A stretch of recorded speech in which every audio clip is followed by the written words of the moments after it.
Is World War III inevitable? It's a heavy question, one that keeps a lot of us up at night.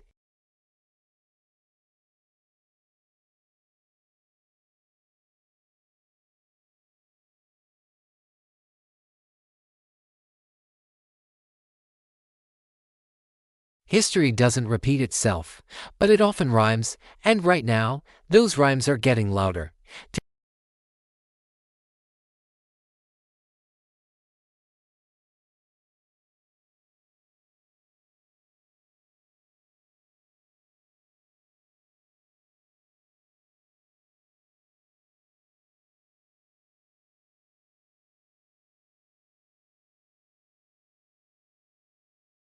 Countries started focusing inward, promoting an us versus them mentality.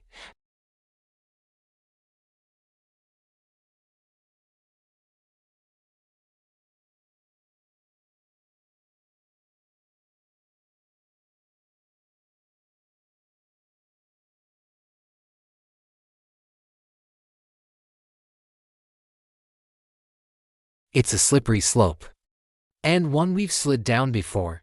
The second warning is economic instability.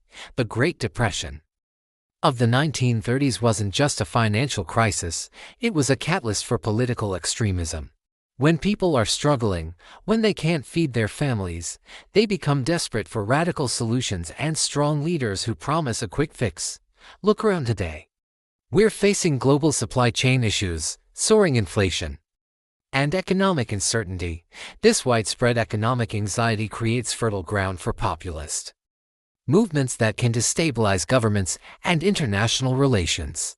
A struggling population is an angry population, and anger is easily manipulated. Third, we have the failure of international institutions. The League of Nations was created after World War I to prevent another global conflict, but it was powerless. It couldn't stop Japan's invasion of Manchuria or Italy's invasion of Ethiopia. Fast forward to 2026, institutions like the United Nations are facing a crisis of confidence.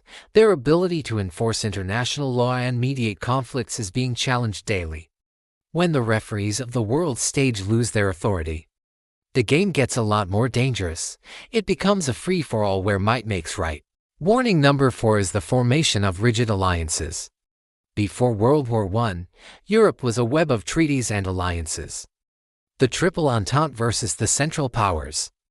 An attack on one was an attack on all. This created a domino effect that dragged the entire continent into war after a single assassination. Today, we're seeing the world polarize into new blocs and military alliances. These pacts, meant to provide security, can actually make conflict more likely by locking countries into predetermined sides and limiting diplomatic flexibility. One small spark could ignite a much larger fire. The fifth sign is a technological arms race. The early 20th century, it was about dreadnoughts and machine guns. Now, the race is in cyberspace, artificial intelligence, and hypersonic missiles. Each new development forces rivals to catch up or surpass it, creating a constant cycle of escalation. This isn't just about having the biggest bomb anymore. It's about the ability to cripple another nation's infrastructure, their power grid, their financial systems with the click of a button. The battlefield is expanding in ways that make conflict more unpredictable and potentially more devastating. Warning number 6 is the normalization of political violence and proxy wars. Before the big wars, there were smaller ones.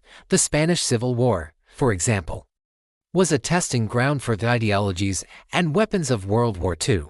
Today, we see major powers backing opposing sides in regional conflicts all over the world.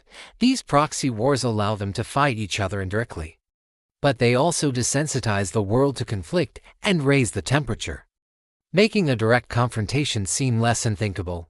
Each proxy war is like a dress rehearsal for a larger, more catastrophic performance. Finally, our seventh warning, historical amnesia.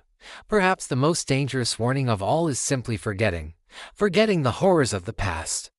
As the generations who lived through the last World War pass away, our collective memory fades. We start to see war as something abstract, a scene from a movie, not a brutal reality of mud and loss and shattered lives.